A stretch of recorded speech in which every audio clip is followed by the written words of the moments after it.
میں یہ تاریخی واقعہ، یہ قرآن کا واقعہ نہیں ہے، یہ حدیث کا واقعہ نہیں ہے، یہ تاریخ کا واقعہ ہے۔ حدیث اور قرآن کا تعلق ذات نبوی صلی اللہ علیہ وسلم سے ہے۔ اس واقعہ کے رونما ہونے سے 60 سال پہلے حضور صلی اللہ علیہ وسلم کا دنیا سے وصال ہو گیا۔ آپ صلی اللہ علیہ وسلم کا روضہ مبارک بن گیا تھا، آپ کی قبر شریف بن گئی تھی، آپ مدینہ طیبہ میں اپنے روضہ اقدس میں حجرہ امی عائشہ رضی اللہ تعالی عنہا میں آرام فرما ہو گئے تھے۔ 60 سال بعد یہ واقعہ پیش آ رہا ہے کربلا والا۔ امت کے اندر سب سے پہلا وہ فرقہ، سب سے پہلے وہ گروہ جو دین دشمن پیدا ہوا ہے امت کے اندر، وہ ابن سبا کا ٹولہ ہے، جس کو آج ہم رافضی اور شیعہ کہتے ہیں۔ سب سے پہلے اینٹی اسلام جو کھڑا ہوا ہے، نام اسلام کا، اسلام کے مقابلے کافر تھے، وہ تو پہلے سے کافر تھے، مانا ہی نہیں ہے انہوں نے۔ مشرک تھے، وہ پہلے سے تھے، مانا ہی نہیں ہے انہوں نے۔ عیسائیوں نے پہلے سے، یہودیوں نے پہلے سے، اور بہت سارے مذہب تھے، لیکن انہوں نے اسلام کا لبادہ اوڑھا ہی نہیں ہے۔ انہوں نے محمد صلی اللہ علیہ وسلم کو نبی مانا ہی نہیں ہے، قرآن کو اللہ کی کتاب مانا ہی نہیں ہے، نہ اوپر اوپر سے نہ اندر اندر سے۔ جو اسلام کا لبادہ اوڑھ چکے تھے، جو ظاہری طور پر مسلمانوں کی صف میں شامل ہو چکے تھے، ان میں سے اگر کوئی پہلے جس نے خروج کیا اسلام کے خلاف تو وہ ابن سبا کا ٹولہ تھا۔ بظاہر انہوں نے حب علی کا لبادہ اوڑھا اور حضرت علی رضی اللہ تعالی عنہ کی محبت میں اس حد تک انہوں نے غلب کیا کہ حضرت علی کو خدا اور الہ کہنے لگا۔ حضرت علی رضی اللہ تعالی نے خود ہی 50 کے قریب ان لوگوں میں سے جو متشدد تھے ان کو باقاعدہ سزا دی اور ان کی لاشوں کو آگ میں جلا دیا۔ یہ باقاعدہ حضرت علی رضی اللہ عنہ نے خود کیا۔ اب یہی گروہ فتنے کی شکل اختیار کر گیا۔ سب سے پہلے اس کا جو ببانگ طول ظہور ہوا ہے، کھلے عام ظہور ہوا ہے، وہ حضرت عثمان غنی رضی اللہ تعالی عنہ کے دور خلافت میں بظاہر عنوان یہ اختیار کیا گیا کہ حضرت عثمان غنی رضی اللہ عنہ کے ایک علاقے کے جو گورنر اور والی تھے مروان بن حکم، اس کے خلاف یہ گروہ کھڑا ہوا۔ حضرت عثمان غنی سے مطالبہ کیا کہ یا تو اس بندے کو ہمارے حوالے کرو، ہم اپنی من مانی اس کو سزا دیں گے، قتل کریں گے، جو چاہیں کریں، یا پھر تم خلافت چھوڑ۔ حضرت عثمان غنی رضی اللہ عنہ ان دونوں میں سے کوئی مطالبہ ان کا قبول نہیں کیا، نہ مروان بن حکم کو ان کے حوالے کیا کہ بے رحمی سے وہ اس کو قتل کریں، اور نہ خود ہی خلافت سے دستبردار ہوئے۔ نتیجہ یہ کہ حضرت عثمان غنی رضی اللہ تعالی عنہ کو مدینہ طیبہ شہر کے اندر ان کے اپنے گھر کے اندر محصور کرنے کے بعد 40 دن کے بعد ان کو باغیوں نے وہاں شہید کر دیا، قرآن کی تلاوت کرنے کی حالت۔ اللہ کو پیارے ہو گئے۔ اب اس کے بعد مسلمانوں میں سے جو معتبر شخصیات تھے، جو بڑے بڑے لوگ تھے، ذمہ دار حضرات تھے، انہوں نے اپنے مشورے سے حضرت علی رضی اللہ تعالی عنہ کو مسلمانوں کا خلیفہ منتخب کر دیا۔ اب حضرت علی رضی اللہ عنہ کے سامنے مدینہ طیبہ شہر ہے جو اس سے پہلے دارالخلافہ ہے مسلمانوں کا۔ حضرت ابو بکر صدیق رضی اللہ عنہ کے دور میں بھی دارالخلافہ مدینہ طیبہ ہے، حضرت عمر فاروق رضی اللہ کے دور میں بھی، حضرت عثمان غنی رضی اللہ تعالی عنہ کے دور میں۔ اب ایک طرف مدینہ طیبہ شہر ہے، اس کی عظمت ہے، حضور صلی اللہ علیہ وسلم کا پڑوس اور ہمسائیگی ہے، اور ایک طرف پھیلتی ہوئی اسلامی ریاست کی سرحدات ہیں۔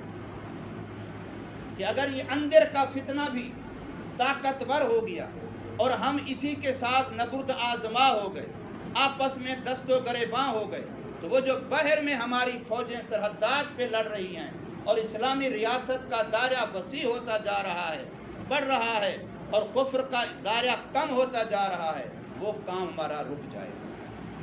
تو حضرت علی رضی اللہ تعالی عنہ نے اپنی فراست، اپنی سمجھ، اپنی سیاست، اپنے انداز سے مناسب یہ سمجھا کہ بجائے مدینہ طیبہ کے میں کوفہ کو دارالخلافہ بناؤں، وہاں رہ کر کے میں اسلامی سرحدات کو زیادہ سنبھال سکتا ہوں۔ اسلام کی سرحدات پر جو ہماری فوجیں، ہمارے سپاہی، ہمارے مجاہد توسیع کے لیے لڑ رہے ہیں اور مسلمانوں کو فتح نصیب ہوتی جا رہی ہے، میں اس کی نگرانی کرتا ہوں، ان سے بعد میں نمٹ لیں گے، یہ ہمارے گھر کا مسئلہ ہے۔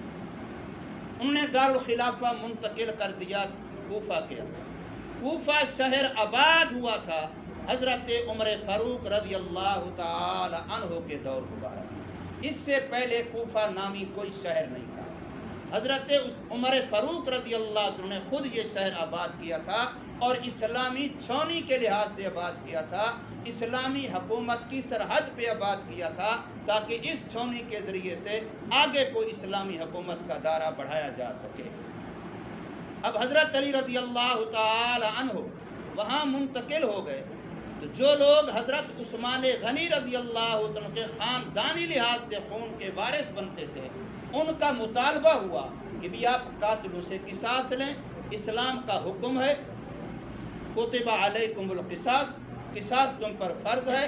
ایک مسلمان کو عمدن قتل کیا گیا ہے، جان بوجھ کر قتل کیا گیا ہے، دوہرا داماد نبی ہے، محافظ و ناشر قرآن ہے، حضرت عثمان غنی رضی اللہ تعالیٰ عنہ، اس کے قاتل جو بھی ہیں ان کو سزا دی جائے۔ حضرت علی رضی اللہ عنہ حکمتاً مصلحتاً سمجھتے تھے کہ فی الحال ایسا کرنے میں نقصان کا اندیشہ زیادہ ہے، مسلمانوں میں خانہ جنگی پھیل جائے گی، جو بھی ان کی مصلحت تھی اس سے اختلاف کیا جا سکتا ہے۔ ایک بات یاد رکھیں، کبھی بھی آپ کسی صحابی رسول صلی اللہ علیہ وسلم کی نیت پر شک نہیں کر سکتے، کبھی بھی یاد رکھ لیجیے، مستقل یہ اصول پلے باندھ لیجیے۔ کوئی بھی صحابی رسول صلی اللہ علیہ وسلم، کسی صحابی رسول صلی اللہ علیہ وسلم کی نیت پر ہم لوگوں کو شک کرنے کا قطعاً اختیار نہیں ہے۔ جو شک کرے گا اپنا ایمان خراب کرے گا۔ ہاں، سوچ کے لحاظ سے، اجتہادی لحاظ سے، عمل کے لحاظ سے خطا ہو سکتی ہے، لیکن نیت کے اندر فطور کسی صحابی رسول کا نہیں ہو سکتا۔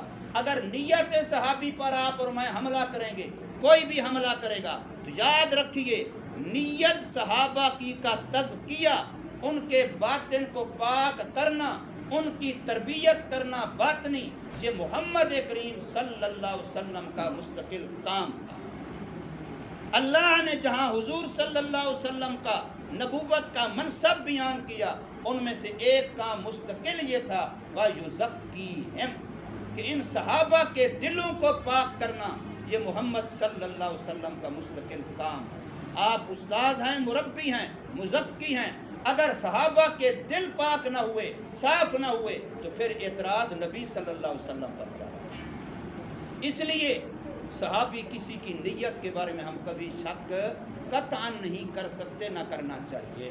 ہاں، عملی لحاظ سے، اجتہادی لحاظ سے خطا ہو جاتی ہے۔ صحابہ معصوم نہیں ہیں، معصوم صرف اور صرف نبی پاک صلی اللہ علیہ وسلم اور باقی جماعت انبیاء ہے۔ انبیاء کی جماعت کے بغیر کوئی معصوم نہیں ہے۔ خطا صحابہ سے ہو سکتی ہے، لیکن صحابہ محفوظ ہیں، خطا پر قائم نہیں رہتے۔ اللہ ان کی خطا کا مداوع ان کی زندگی میں کرا دیتا ہے۔ اب حضرت علی رضی اللہ عنہ سے مطالبہ ہونے لگا کہ آپ قصاص لو، قاتلوں کو پکڑو۔ حضرت علی اپنے انداز سے عذر بیان کر رہے ہیں۔ ایک گروہ مدینہ طیبہ سے گیا مکہ مکرمہ، وہاں حضرت امی عائشہ رضی اللہ تعالی عنہا کی رہائش تھی۔ ایک گروہ وہاں چلا گیا امی عائشہ رضی اللہ تعالی عنہا کے پاس کہ بھی ایسے حضرت امیر معاویہ حضرت علی رضی اللہ تعالی عنہ حضرت عثمان غنی کے قصاص نہیں لے رہے، آپ ان کو کہیں۔ اور ایک گروہ، ایک جماعت، ایک قافلہ وہ چلا گیا ملک کے شام میں۔ حضرت امیر معاویہ رضی اللہ عنہ اس وقت گورنر تھے وہ، اور وہ گورنری ان کی حضرت عمر فاروق رضی اللہ تعالی عنہ کے زمانے سے آ رہی تھی۔ ان کے زمانے میں بھی وہ شام کے گورنر تھے، حضرت عثمان غنی رضی اللہ کے زمانے میں بھی وہ شام کے گورنر رہے، اور حضرت علی رضی اللہ عنہ خلیفہ بن گئے، اب بھی حضرت امیر معاویہ شام کے علاقے کے گورنر تھے، اور یہ رشتے میں ان کے بہت قریبی تھے حضرت عثمان غنی رضی اللہ عنہ کے۔ اس لیے ان کے پاس گئے کہ آپ ان کو کہیں کہ وہ حضرت عثمان غنی رضی اللہ عنہ قتل کا قصاص لیں۔ اب ان دونوں کو درخواست پہنچ گئی، حضرت امی عائشہ رضی اللہ تعالی عنہا کو بھی اور حضرت امیر معاویہ رضی اللہ تعالی عنہ کو۔ حضرت امیر معاویہ رضی اللہ عنہ وہاں سے چلے، قافلہ لے کے چلے، اب اس کو لشکر بھی کہہ سکتے ہیں۔ حضرت امیر معاویہ رضی اللہ عنہ کے حضرت علی سے مذاکرات ہوئے، بات چیت ہوئی کہ آپ قصاص کیوں نہیں لیتے۔ انہوں نے عذر بتایا، انہوں نے کہا کہ جب تک آپ قصاص نہیں لیں گے ہم آپ کی خلافت پر آپ کی بیعت نہیں کریں گے، ہم آپ کو خلیفہ نہیں مانیں گے، آپ خلیفہ برحق ہیں تو پھر آپ قصاص لیجیے، آپ حضرت عثمان کے جانشین ہیں، حضرت عمر فاروق کے جانشین ہیں، حضرت ابو بکر صدیق کے جانشین ہیں، حضور صلی اللہ علیہ وسلم کے چوتھے خلیفہ ہیں، تو آپ قصاص لیں۔ قرآن کا حکم ہے، نص قطعی ہے، صراحت ہے، تو آپ کیوں تحمل کر رہے ہیں؟ انجام کو نہ دیکھیں، آپ قصاص لیں، آپ پر قصاص لینا فرض ہے۔ حضرت علی رضی اللہ تعالی عنہ نے پھر عذر کیا، اپنے جو ان کے آزار تھے، مجبوریاں تھیں، وہ بتائیں۔ بہرحال آپس میں بات نہ بنی، نتیجہ یہ کہ ان دونوں کی آپس میں جنگ ہوئی۔ اس جنگ کو جنگ صفین کہتے ہیں۔ اس جنگ میں مسلمان کلمہ گو 70,000 اور ایک روایت میں 90,000 مسلمان بیچارہ شہید ہوئے۔ اجتہادی خطا تھی۔ اب کون حق پر کون نہ حق پر، ہم کچھ بھی کہیں لیکن کسی ایک کی بھی نیت پر حملہ ہم نہیں کریں، نہ ہمیں کرنے کا حق حاصل ہے۔ نیت کے لحاظ سے ہم یہی کہیں گے، دونوں مخلص تھے۔ خیر، اس کے بعد حضرت امیر معاویہ رضی اللہ تعالی عنہ کی طرف سے ان کے مشورے سے ایک صحابی نے نیزے کے اوپر قرآن مجید کو اونچا کیا حضرت امیر معاویہ کے لشکر سے۔ مطلب کیا تھا کہ اب ہم لڑائی ختم کریں، فیصل قرآن کو مان لیں، یعنی الحکم الا للہ، قرآن کا جو فیصلہ ہوگا وہی مان لیتے ہیں۔ قرآن قصاص کا کہہ رہا ہے، آپ قصاص لیں، ہم قرآن کو فیصل مانتے ہیں، جنگ ختم کرتے ہیں۔ لیکن اس پر حضرت علی رضی اللہ عنہ کی طرف سے کچھ لوگوں نے کہا کہ یہ قرآن کو ڈھال بنا رہے ہیں، محض عارضی طور پر ہم سے جنگ بندی کرانا چاہتے ہیں، شاید اندر سے معاملہ ایسا نہ ہو، اس لیے ہم ان کی باتوں میں نہ آئیں۔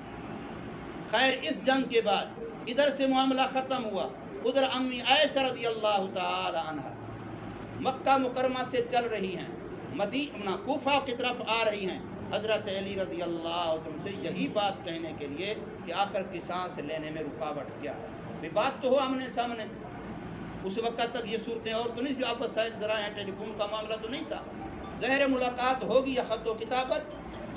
امی آ رہی ہیں، حضرت علی رضی اللہ تعالی عنہ ان کے استقبال کے لیے کوفہ سے باہر نکلے، بڑے اعزاز و اکرام کے لیے۔ اس میں ایک بات عرض کر دوں، بعض لوگ یہ کہتے ہیں کہ حضرت امی عائشہ رضی اللہ تعالی عنہ حضرت امیر معاویہ کے حق میں حضرت علی کے خلاف جنگ کے لیے آئیں، یہ بات غلط ہے۔ نہ وہ جنگ کے لیے آئیں، نہ وہ حضرت امیر معاویہ کی حمایت کے لیے آئیں، وہ صرف حضرت علی کا موقف جاننے کے لیے ان سے ملاقات کے لیے تشریف لا رہی تھی، اور حضرت علی نے بھی بڑی محبت سے شہر سے باہر عزت و اکرام و اعزاز کے لیے ان سے ملاقات کرنا، ان کا استقبال کرنا چاہیے۔ وہاں ملاقات جب ہوئی، بات چیت ہوئی، حضرت علی رضی اللہ عنہ کو احساس ہوا کہ پہلے حضرت امیر معاویہ کی طرف سے اتنا زور کا تقاضا ہے، اب امی کی طرف سے بھی یہی مشورہ ہے، تو پھر ہم باغیوں کے خلاف جو بھی ہوتا ہے کر گزرتے ہیں، لہٰذا ہم قصاص لیتے ہیں۔ انہوں نے طے کر لیا کہ ٹھیک ہے جی، آپ کا مطالبہ منظور ہے، ہم صبح سے تحقیقاتی کمیٹی بناتے ہیں، جو بھی قاتل بنے گا، 1 بنے، 2 بنے، 4 بنے، 10 بنے، ہمارا فیصلہ ہے آپ کے ساتھ معاہدہ، ہم سب کو تہ کر دیں گے، قتل کرا دیں گے، قصاص لے لیں گے۔ اب ادھر یہ بات ان کی طے ہوئی، راتوں رات باغیوں کو پتہ چلا کہ یہ فیصلہ ہو گیا، اب ہم میں سے جو قاتل ٹھہرا ہماری خیر نہیں، ہماری جانیں گئیں۔ تو انہوں نے راتوں رات حضرت امی عائشہ رضی اللہ تعالی عنہا کے اس قافلے پر جو حضرت علی سے بات کرنے آیا تھا ان پر راتوں رات حملہ کر دیا۔ اب ان کے حملے سے وہ یہ سمجھے کہ شاید یہ حملہ حضرت علی کے حامیوں نے کیا ہے، کہ ابھی ہمارے ساتھ بات طے ہو گئی ہے کہ قاتلوں کو سزا دیں گے، قصاص لیں گے، ابھی ہم پر حملہ کر دیا، یہ عجیب بات ہے۔ اب جس وقت انہوں نے جوابی کارروائی کی تو وہی باغیوں کا گروہ جو حملہ آور ہوا تھا حضرت امی عائشہ رضی اللہ تعالی عنہا کے قافلے پر، وہ واپس دوڑ کے بھاگ کے حضرت علی کے قافلے میں جا کے شریک ہوئے۔ جب ان میں شریک ہوا تو یہ تعاقب کر رہے تھے پیچھے سے، ظاہر انہی کے پاس انہوں نے جانا تھا جہاں جا کے وہ حملہ آور جا کے ضم ہوئے ہیں۔ اب جب وہاں ہوئے تو وہاں پھر آپس میں جنگ ہو گئی۔ انہوں نے یہ سمجھا کہ انہوں نے غداری کی کہ بھی رات ہمارے ساتھ مذاکرہ ہوا، کل ہمارے ساتھ معاہدہ ہوا، طے ہو گئی بات کہ حامیوں سے، ان سے باغیوں سے قصاص لیں گے، ابھی انہوں نے حملہ کر دیا، انہوں نے سمجھا انہوں نے حملہ کر دیا۔ اب یہ غلط فہمی پیدا کس نے کی؟ اس تیسری قوت نے جس کو ہم باغی کہتے ہیں۔ وہ چند شرارتی عناصر نے ان دونوں مخلصین محبین کو آپس میں لڑوا دیا۔ اس جنگ کو جنگ جمل کہتے ہیں۔ صحابہ کرام کی یہ 2 جنگیں، جنگ صفین اور جنگ جمل، ان کو کہتے ہیں مشاجرات صحابہ، مناقشات صحابہ۔ حضرت امام ابو حنیفہ رحمہ اللہ تعالی جب اس بارے میں پوچھا گیا تو آپ نے فرمایا اللہ نے ہمارے ہاتھوں کو ان کے خون سے محفوظ رکھا ہے تو اپنی زبانوں کو بھی ان کے بارے میں محفوظ رکھا۔ جیسے تمہارے ہاتھ ان کے خون میں ملوث نہیں ہوئے تو اپنی زبانیں بھی ان کے بارے میں محتاط استعمال کرو۔ کسی ایک کی موافقت ایسی نہ کرو کہ دوسرے کی مخالفت بن جائے، اور کسی ایک کے بارے میں ایسی بات نہ کرو کہ دوسرے کی ہتک بن جائے، بلکہ دونوں ہمارے لیے قابل احترام ہیں اور